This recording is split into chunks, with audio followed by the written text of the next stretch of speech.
chers amis amateurs de lutte avec frappe au Sénégal, chers invités. Dans des vidéos précédentes, le cabinet Convergence Informatique Statistique vous a proposé et présenté un système d'évaluation, scoring, et de classement, ranking, des lutteurs avec frappe au pays de la Teranga. Nous vous invitons à suivre régulièrement, à travers le portail www.perle.sn, l'évolution en temps réel de ce classement. Ce portail sera, par ailleurs, très riche en informations régulièrement et systématiquement mises à jour. Vous y trouverez, entre autres, la méthodologie du système Perle et l'historique du classement depuis 1995.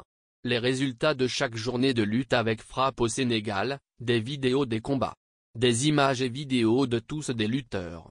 Le classement en temps réel et les palmarès des lutteurs. Le classement des écuries, etc.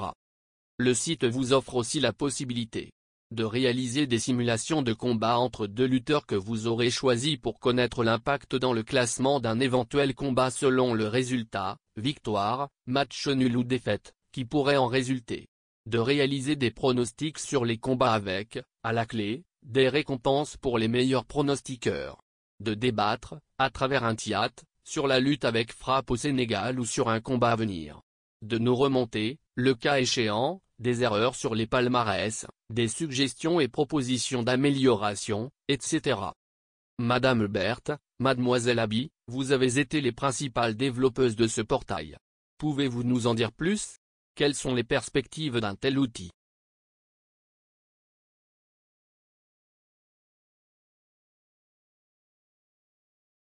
Oui, monsieur Alphonse. Avec d'autres de vos étudiants avant nous, ce projet a été notre sujet de stage et même de mémoire de fin d'études. Comme vous venez de le dire, une vidéo sur la méthodologie du système Perle est disponible sur le site ainsi que l'historique du classement depuis 1995 jusqu'en 2020. À l'avenir, d'autres vidéos seront ajoutées chaque année pour assurer la mise à jour et la pérennité du site.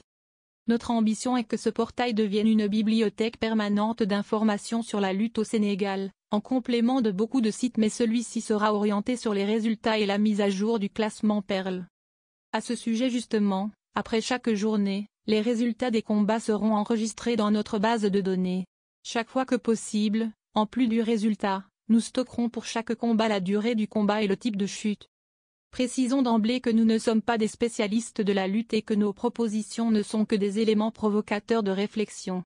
Si notre système venait à être adopté par l'écosystème de la lutte avec frappe au Sénégal, des voix plus autorisées que les nôtres, nous corrigerons pour une classification encore plus élaborée des types de chutes. En attendant, nous proposons de subdiviser les chutes en 5 catégories selon les moyens utilisés par le vainqueur pour s'imposer. Mademoiselle Abby, pouvez-vous nous en dire plus sur le type de chute?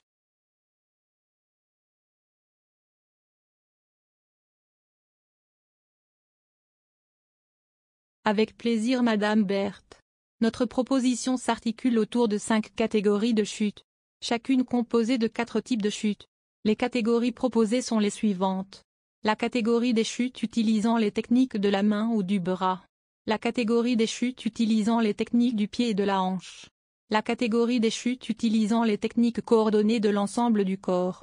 La catégorie des victoires dues à des erreurs ou manquements de l'adversaire. La catégorie des autres chutes. Commençons par la catégorie de chute utilisant les techniques de la main ou du bras. Elle comprend les KO comme la deuxième victoire de Modulo sur Meussin. Les Sandy comme la victoire de Lac de Guiers 2 sur Zoff. Les tours, le bras sous l'aisselle de l'adversaire avant de le projeter. Les tibeux comme la victoire de Lac de Guiers 2 sur Yekini.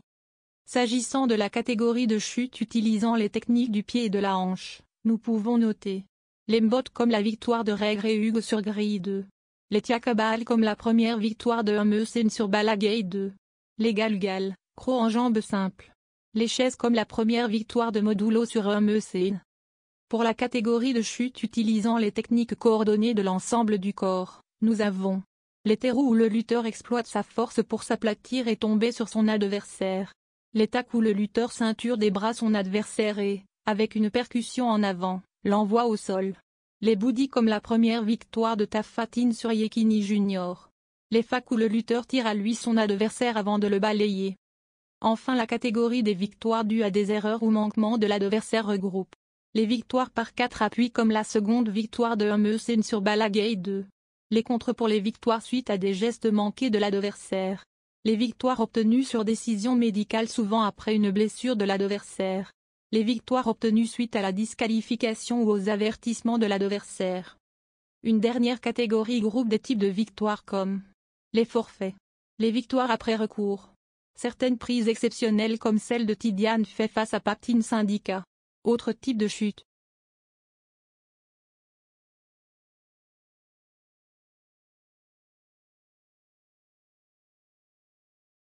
Mademoiselle Abi, merci pour cette présentation des notions de catégorie et de type de chute.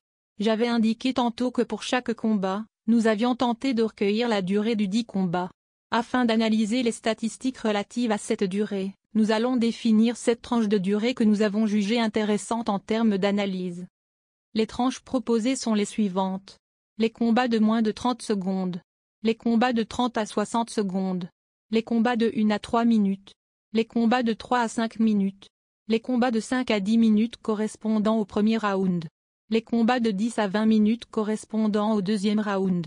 Les combats de plus de 20 minutes correspondant au dernier round. Par ailleurs, nous rappelons que nous avons 3 natures de combat. Les grands combats qui correspondent au dernier combat de la journée de lutte. Les éventuels combats spéciaux disputés juste avant le grand combat. Et les combats préliminaires. 8 ou 9 par journée. Dans le but d'analyser les statistiques des combats, nous nous sommes basés sur les saisons de 2017-2018, 2018-2019 et l'actuelle saison 2019-2020 provisoirement arrêtée au mois de mars 2020. Au total, sur cette période, nous avons recensé 1410 combats répartis en 147 grands combats, 131 combats spéciaux, 1132 combats préliminaires. Les durées des combats et les chutes sont collectées grâce aux vidéos des différents sites spécialisés que nous remercions au passage pour le travail difficile de mémoire réalisé. Nous les encourageons à pérenniser leur site pour garder vivante cette richesse culturelle. Notons que, certaines de ces vidéos étant des résumés, nous ne sommes pas en mesure de déterminer la durée exacte de tous les combats. Finalement, nous avons pu collecter les durées de 172 combats et les types de chute de 676 combats qui nous serviront à établir nos statistiques. Monsieur Alphonse, lorsqu'on analyse les combats des 3 dernières saisons, d'octobre 2017 à mars 2020, quelles analyses est-il possible de faire? Que peut-on dire des durées des combats? Quid des catégories et types de chute? Les résultats varient-ils selon la nature de combat? Est-il envisageable de faire des analyses par écurie ou d'autres études plus poussées? Madame Berthe, précisons d'emblée que cette analyse est purement factuelle et basée sur les chiffres. Le but de cette analyse n'est pas d'indiquer ex ante, aux lutteurs, quelle prise utiliser. Nous laissons aux entraîneurs le soin de réaliser les études techniques au bénéfice de leurs lutteurs respectifs. Ces lutteurs se doivent d'avoir, par ailleurs, des palettes techniques complètes et travaillées, d'une part, et un sens inné de l'adaptation en cours de combat, d'autre part. Notre but ici est de réaliser une analyse ex post purement chiffrée. Commençons par la durée des combats. La durée moyenne des combats est de 5 minutes 13 secondes. Pour les grands combats, la moyenne des durées est de 4 minutes 10 secondes. Les combats spéciaux durent en moyenne 9 minutes 2 secondes pendant que les combats préliminaires affichent une durée moyenne de 5 minutes 22 secondes. Selon les tranches de durée que nous avons définies, nous constatons que 31,4% des combats durent entre 1 et 3 minutes et 16,9% s'achèvent dans les 30 premières secondes et 14,0% se terminent lors du deuxième round. Seuls 4,7% des combats vont jusqu'au troisième round. Les grands combats connaissent leur issue lors de leurs 30 premières secondes dans 31,3% des cas. Les combats spéciaux connaissent leur épilogue entre la 10e et la 20e minute dans 26,7% des cas. Les combats préliminaires se dénouent entre la première et la 3e minute dans 38,9% des cas. S'agissant des types de chute, les différentes catégories de chute se partagent de façon assez équitable les combats. Les techniques de la main ou du bras représentent 28,6% des chutes. Les techniques du pied et de la hanche affichent 26,2%. Les techniques coordonnées de l'ensemble du corps sont à 22,3% des combats. Les erreurs ou manquements de l'adversaire concernent 19,8% des chutes. La catégorie des autres chutes pointe à 3,1% des cas. De façon plus détaillée avec les types de chute, il apparaît que les tours, avec 13,3% devancent les Mbotewagne à 12,3%. Derrière les 4 appuis, 9,6%, et les Terrou, 8,7%, on retrouve les Tiakabaal, 8,0%, et les Kao 6,7%, juste devant les Boudi à 6,5%. Selon les natures de combat, nous notons que les grands combats se concluent par des Mbotewagne à 15,6%, suivis par les Tibes à 11,5% et les 4 appuis à 9,0%. Les combats spéciaux se terminent par des tours à 14,0% et par des Terrou, 12,8%, ou des contres, 8,1%, suite à des erreurs de l'adversaire. Les combats préliminaires s'achèvent par des tours, 14,7%, des Mbotewagne, 12,2%, et des 4 appuis à 10,0%. Pour terminer, retenez que, dans l'ensemble, 52,6% des combats sont remportés par le lutteur le mieux classé dans le classement Perle contre 46,7% qui sont remportés par le lutteur le moins bien classé. C'est seulement dans 0,7% des cas que les protagonistes se quittent sur un match nul. Mesdames, Mesdemoiselles, Messieurs, chers invités. Chaque saison, l'équipe Perle va produire un rapport succinct gratuit sur les statistiques des combats de lutte avec frappe. Veuillez vous abonner à notre chaîne YouTube dénommée Convergence Informatique Statistique pour ne rien rater de nos productions vidéo, rapports, simulations etc. Nous vous invitons aussi à suivre la dernière partie de cette vidéo consacrée aux principales fonctionnalités du portail que j'aurai l'honneur de vous présenter avec Madame Berthe.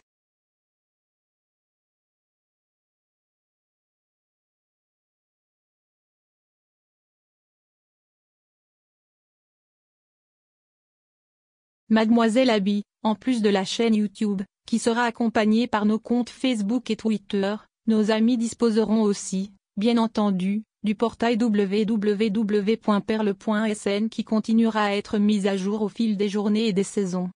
Après la méthodologie, l'historique et les statistiques, nous aimerions vous présenter maintenant les principales fonctionnalités du portail. Les résultats sont disponibles saison par saison et, pour chaque saison, journée par journée. La sélection d'une journée affiche la date, le promoteur, le lieu, et le résultat du grand combat. Dans le détail, vous avez l'ensemble des résultats des différents combats qui ont composé la journée. Pour chaque combat, vous avez le verdict, et, si disponible, la durée, le type de chute et un lien qui vous conduit à la vidéo du combat. Par ailleurs, nous vous avons montré une fonctionnalité relative à la simulation. Elle permet de choisir 2 lutteurs et de voir quel serait l'impact du résultat d'un tel combat dans l'hypothèse où un promoteur le montrait. En fonction du résultat, victoire du premier, match nul ou victoire du second, le système vous indique les futurs scores des protagonistes et leur futur classement Perle. Madame Berthe, les résultats vont, bien entendu, impacter au jour le classement. Vous aurez le classement en temps réel. Il est possible de rechercher un lutteur en particulier. En cliquant sur le nom d'un lutteur, vous accédez à son palmarès en termes d'adversaires et de résultats mais aussi en termes d'évolution de son score, combat par combat, saison par saison. Pour chaque lutteur, vous pouvez afficher une série de photos et sont tous. Les lutteurs à la retraite et les lutteurs ayant disputé moins de 5 combats n'apparaissent pas dans le classement. Un lien appelé non classé permet de les visualiser et d'afficher leur palmarès. Nous insistons sur le fait que des combats pourraient avoir échappé à notre collecte. Le cas échéant, vous serez aimable de nous indiquer les erreurs à l'adresse correction@perle.sn, ou via les fonctionnalités nous contacter par message ou par forum. Enfin, le portail propose aussi un classement des écuries par saison. Grosso modo, il s'agit, pour chaque écurie, de sommer les points gagnés ou perdus par chacun de ses lutteurs pour déterminer le score de l'écurie pour une saison donnée et en déduire le classement des écuries. De façon plus ludique, Madame Berthe, nous avons réorganisé les intéressants dessins de Dialgati Lambeu du quotidien Souniou Lambeu selon des thématiques. Ne ratez pas les planches illustratives de nos lutteurs croqués en fonction de l'actualité de la lutte ou de la société sénégalaise. À partir de la saison prochaine, le portail Perle va vous proposer un concours de pronostics sur les combats avec des récompenses pour les meilleurs pronostiqueurs. Mesdames, Mesdemoiselles, Messieurs, nous voici donc arrivés au terme de nos présentations. Le cabinet Convergence Informatique Statistique se tient à votre disposition pour toute suggestion, critique ou correction que vous voudrez bien porter à son attention. Merci de nous avoir prêté l'hospitalité de votre écoute et de votre attention. À bientôt.